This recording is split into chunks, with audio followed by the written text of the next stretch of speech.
감히 제가 어떻게 그런 말을 한다는 것입니까? 이치에 닿지 않는 말을 가지고 사람을 이렇게 몰약해서는 안 됩니다.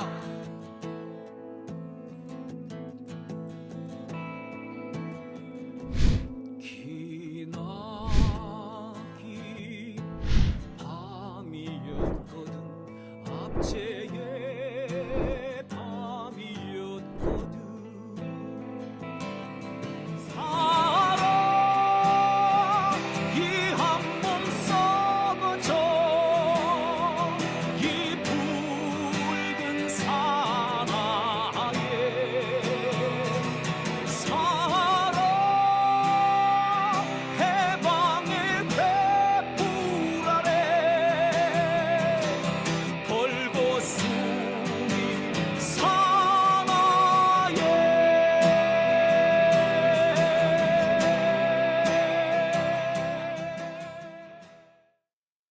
네, 오밤중의 뉴스 함께하고 계신 지금 시각 12시 27분을 지나고 있습니다. 자, 그 사이에 슈퍼챗 보내주신 분들이 많으세요. 눈치챙겨님 보내주셨고요. 눈치챙겨님, 구독, 좋아요는 사랑입니다. 라고 하셨습니다. 아유, 감사합니다. 그리고요, 또 그날들님, 초록맘님 후원해 주셨습니다. 그리고 최연실님도 후원해 주셨네요. JS님, 그날들님, 그날들님 두 번 해주셨네요. 감사합니다. 자, 그러면 오늘 제가 준비한 두 번째 주제로 한번 넘어가 보겠습니다. 제가 준비한 두 번째 주제는요, 앞서 첫 번째 주제와 조금 겹치는 부분입니다. 아이돌 섭외용 압수수색, 검찰 정권의 끝이 보인다입니다. 자, 제가 오늘 이 얘기를 하려고요. 앞서서 제가 박정희 시바스리갈 얘기를 했죠. 아마 그렇습니다. 1979년 10월 26일 당시 청와대 근처 궁정동의 그 중앙정보부 안가에서 술 파티가 열렸죠. 그 당시 그 얘기를 들어보면 그래요. 그 박정희도 있었고, 차지철도 있었고, 경호원 경호실장 그 사람 이름을 내가 까먹었네요. 하여튼 이렇게 해가지고 여러 명이 있었다 그랬죠. 자, 그들이 모여서 술 파티를 열었다고 하죠. 시바스리가를 먹었다고 합니다. 자. 차지철인가요? 차지철 말고 또 누구죠? 아이고, 내 갑자기 생각이 안 나네, 그 이름이.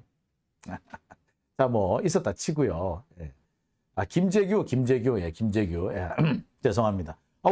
요즘 이래요. 갑자기 이름이 생각이 안 나요. 너무나 잘 아는 이름인데. 자, 그리고 그 안가에 육군본부, 육군참모총장도 와 있었고, 그랬다고 하잖아요. 그죠?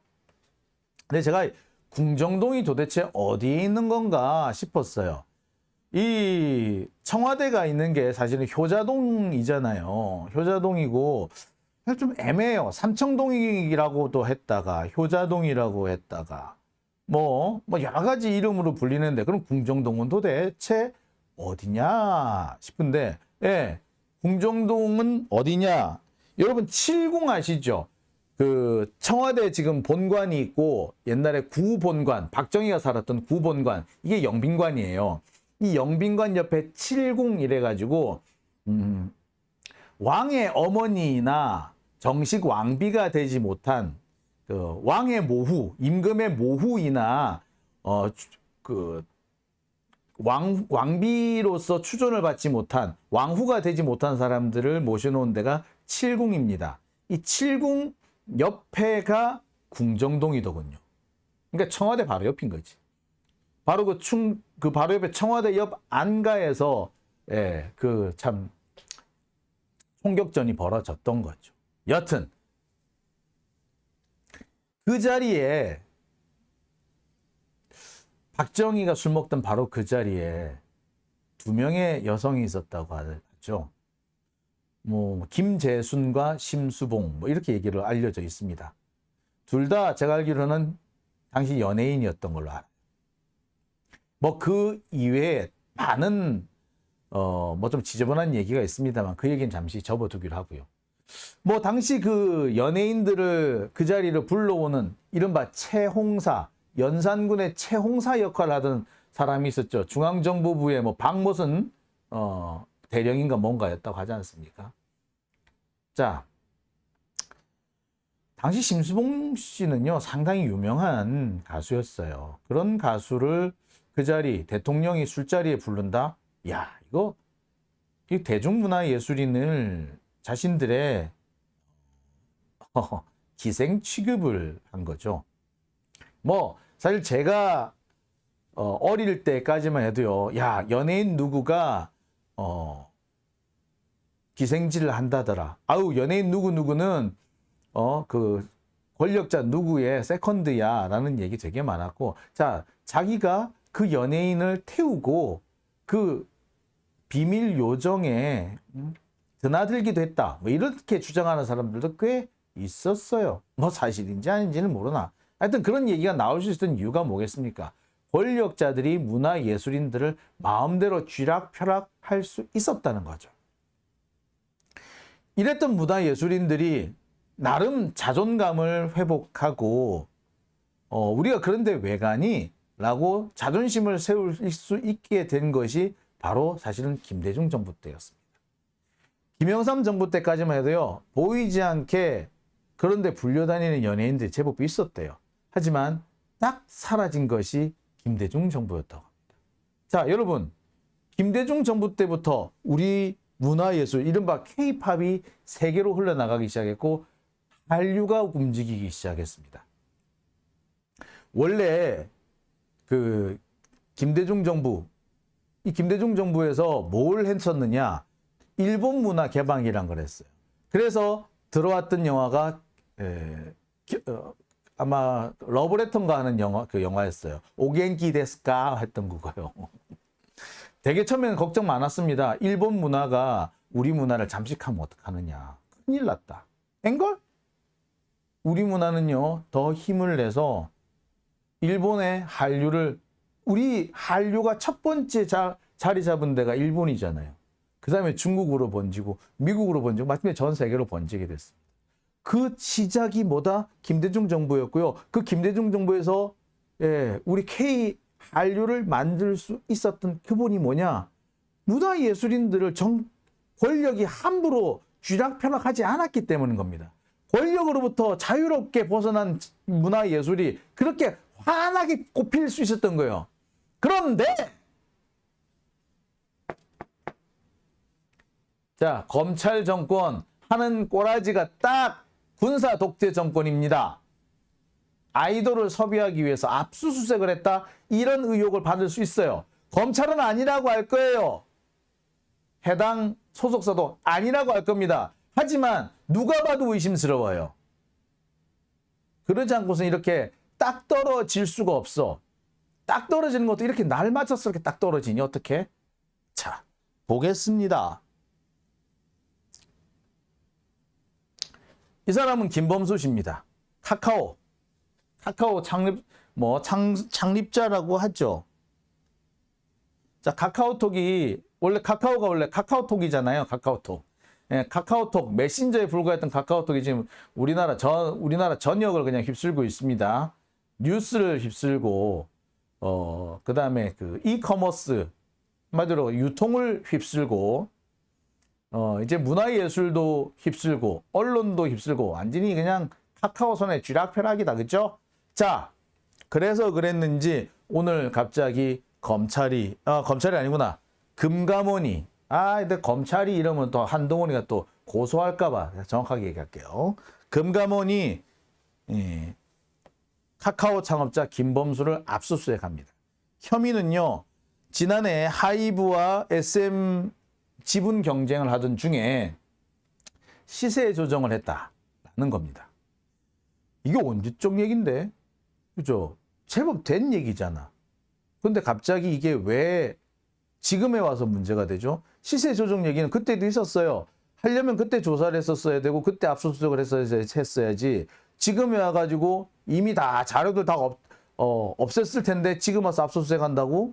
시세 조정이란 건 그래요. 시간이 지나면 지날수록 사라져버리는 것들이 많습니다. 특히 작은 규모가 아니라 이렇게 큰 규모의 시세 조정이고 모든 사람들이 다 쳐다보는 시세 조정 같은 경우에는요, 네, 증거를 빨리 없앴을 거예요. 근데 지금에 와가지고 이걸 압수수색을 한다? 장난해. 이건 완전히 쇼죠. 애시당초 나올 게 없다는 거, 나와봤자 잔챙이밖에 없을 거라는 거 알고 있으면서도 압수수색 들어간 거예요. 네? 하려면 진작 했었어야지. 그리고 그때 시세 조정 혐의 그때 이미 나왔었어. 그때 여러분 그때 하이브랑 SM이랑 뭐 이수만이랑 저 누구야 방시혁이랑 뭐 해가지고 또 카카오랑 이렇게 지분 경쟁할 때 뭐 시세 조정 의혹이 있네 없네 그 얘기 이미 다 나왔어요. 그리고 어떤 신문에서는 구체적으로 얼마가 어떻게 거래가 됐고 누가 얼마를 샀고 다 하면서 이거 시세 조정 의혹이 있다라고 얘기했어. 그럼 그때 했어야지. 왜 지금에서 와 갑자기? 야, 수상타 그죠? 자, 그런데 검찰이 직접 나서진 않았네. 금감원의 특사경, 특별사법경찰을 통해서 압수수색을 합니다. 검찰이요, 꽉 요새 그런다? 뭔가 지들이 직접 나서면 안 될 것 같은 거요. 그러면 뭐 다른 애들 내밀어. 경찰령을 내밀어. 근데 말이야, 금감원장이 누구다? 금감원장이 누구다? 얘죠. 이복현. 이복현이 누구다? 얘 검사야. 한동훈 직계야. 윤석열이 내 후계자는 한동훈이다 라고 얘기를 하고 다녔잖아요. 한동훈이 내 후배는 이복현이다 라고 했대. 자, 완전히 윤석열의 직계 라인 아닙니까? 그러면 자, 얘가 금감원장으로 앉아있고 얘가 압수수색을 했네. 이거는 검사가 직접 하지 않았지만 검찰이 한 거나 다름이 없죠. 검사가 아닌 척 했을 뿐 검사인 거죠. 자, 이렇게 압수수색을 하고 난 직후에 무슨 일이 있었다?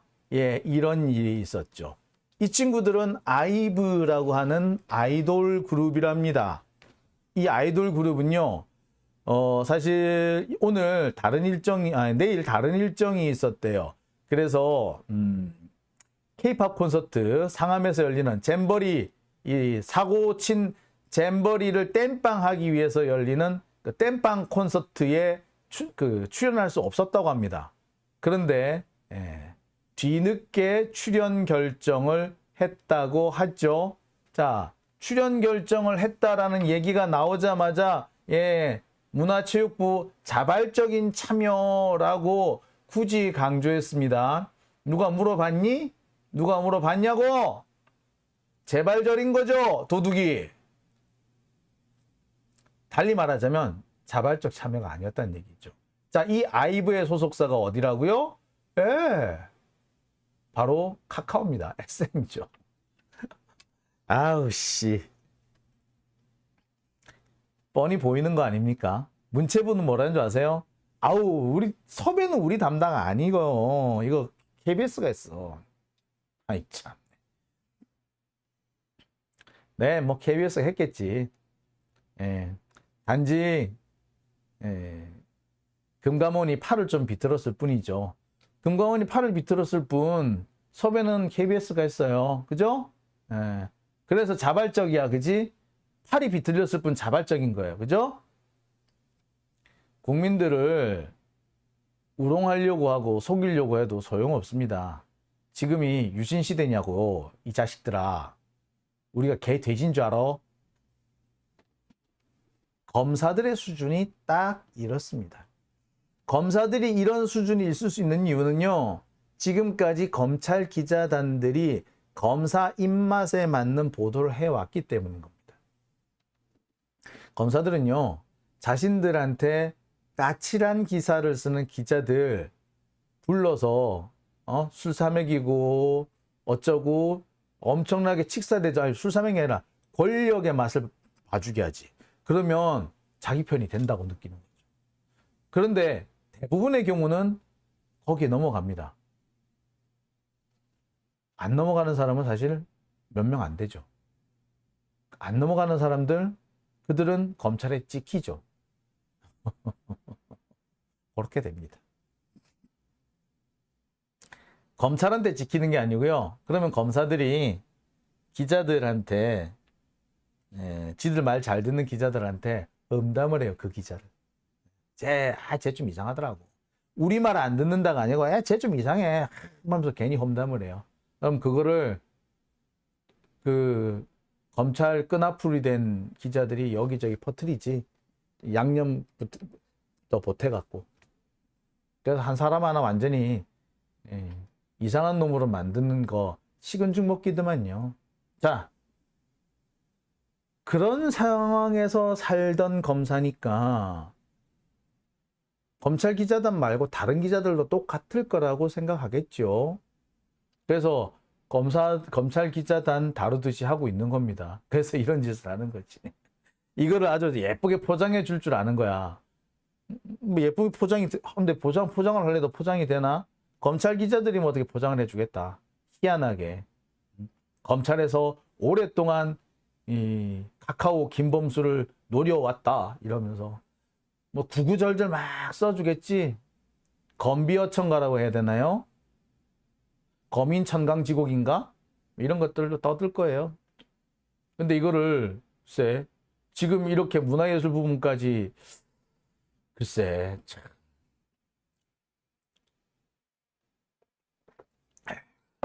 자, 선돌님 검찰 문을 닫아야 나라가 산다 라고 하셨네요. 자, 그래서 제가 드리는 말씀이 이겁니다. 대중예술인을 기생 취급을 하고 있지 않느냐라는 거죠. 자신들이 부르면, 권력자가 부르면 쪼르르 달려가야 돼. 감히 니들이 여길 안 와? 지금 국가적인 행사를 하는데 니들이 안 와? 김기현이라는 놈이 BTS 출연시키라고 생개 지랄을 떠는 이유도 거기에 있는 거죠. 왜? 뭐 군대에 있는 친구들 출연시키면 BTS가 될 것 같아? BTS 애들이 몇 명인데 나머지 애들은 그냥 뭐 바본가? 그냥 쪼르르 달려가? 대중예술인을 기생 취급을 하고 있기 때문에 이런 일이 생긴다 라고밖에 볼 수 없죠. 근데 대중예술인을 기생 취급을 한다? 이거는요 소위 말해서 독재 권력, 왕정이나 독재 권력, 귀족 정치나 그럴 때나 가능한 일들이었죠. 지금 같을 때 이 대중예술인을 기생 취급을 한다는 건 있을 수가 없습니다. 근데 지금도 대중예술인을 마치 기생 취급을 한다는 거는 이들의 사고 수준이 여전히 궁정동에서 씨바스리가를 먹던 박정희 수준에 머물러 있다 라고밖에 볼 수 없는 거죠. 심수봉 불러 노래시키고 그러다가 총 맞아 죽었던 박정희, 남한판 기쁨조, 얘들은 대중예술인들이 여전히 기쁨조라고 생각을 하는 것 같습니다. 뭐 가능할 수도 있어요. 그 뭐 연예인들 중에 뭐 조금 이제 좀 안 팔리는 연예인들이 있죠. 이 안 팔리는 연예인들이 그 강남 쪽에서 간판 없는 술집을 한대요. 그 간판 없는 술집에 들어가면 뭐 별걸 다 한답디다. 저도 한번 가본 적이 있어요. 뭐 옛날에 유명한 가수였다고 합디다. 뭐 그 사람이 운영하는 뭐 술집을 간 적이 있어요. 모 변호사가 지금 뭐 아주 안 좋게 소문나 있는 안 좋은 소리를 많이 하고 행동을 많이 했던 좀 이렇게 극우 일배 같은 그런 변호사가 있는데 그때만 해도 안 그랬거든. 하여튼 그 변호사가 초대한다고 해가지고 갔더니 그런 데를 갑디다. 거기는요 1, 2층은 식당이고요. 하여튼 뭐 근데 4층 정도까지가 있는데 4층 위에는 원앙금침이 깔릴 수도 있는 데랍니다. 원앙금침이라고 합니다. 금침을 깔아드릴까요? 깜짝 놀랐습니다. 그런 상황이니 그런 대접을 받고 있으니 대중예술인이 기생처럼도 보이겠지? 야, 평소 니들이 어디서 술을 퍼마시는지 알겠다, 요것들아. 이씨. 자, 그런데 제가 오늘 하고 싶은 얘기는 딱 하나입니다. 이들, 대중예술인, 예술인을 기생 취급했던 이들이,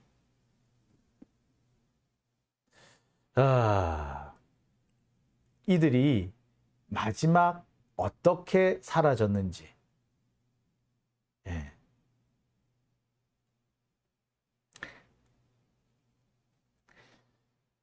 저는 오늘 이 아이브 얘기를 들으면서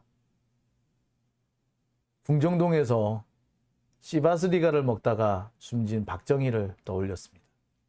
그래서 끝이 얼마 남지 않았구나.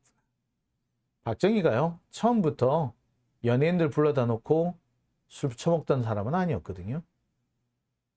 점점 그렇게 흘러갔고요. 바로 거기서 최후를 맞이했습니다.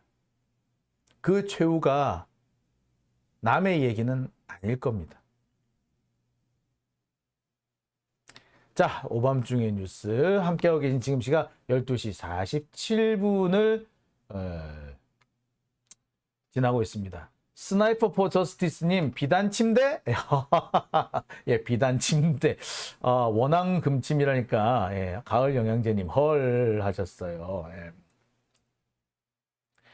자, 이나영님, 연예인보다 신뢰도도 없는 인간들이 누굴 아래로 봐. 그렇죠. 참 안타깝습니다. 예. 호연지기님, 김효남님 들어오셨죠? 예, 반갑습니다. 대구 토박이님, 명박이 때 미네르바가 나올까 겁나네요. 참, 그렇죠. 야, 여기 미네르바 사건 참, 지금 생각해도 기가 찰 노릇이죠. 예. 자기가 잘 모르는 얘기, 과장해서 썼다는 이유로, 예, 유죄 판결을 받았던 사건이죠. 결국엔 최종적으로 무죄 판결 났습니다. 미네르바 사건, 그 참 유명한, 참, 사건이었습니다. 자, 순데렐라님, 텐트 25,000원짜리를 25만원으로 불렸대요. 25,000원까지는 아니고요. 뭐 8만원인가 정도 되는 모양인데, 하여튼 25만원으로 뭐 5배인가 4배인가 뭐 3배인가를 불렸다고 합니다. 자, 오밤중의 뉴스 제가 준비한 두 번째 순서는 여기까지고요. 이어서 세 번째 순서로 넘어갑니다.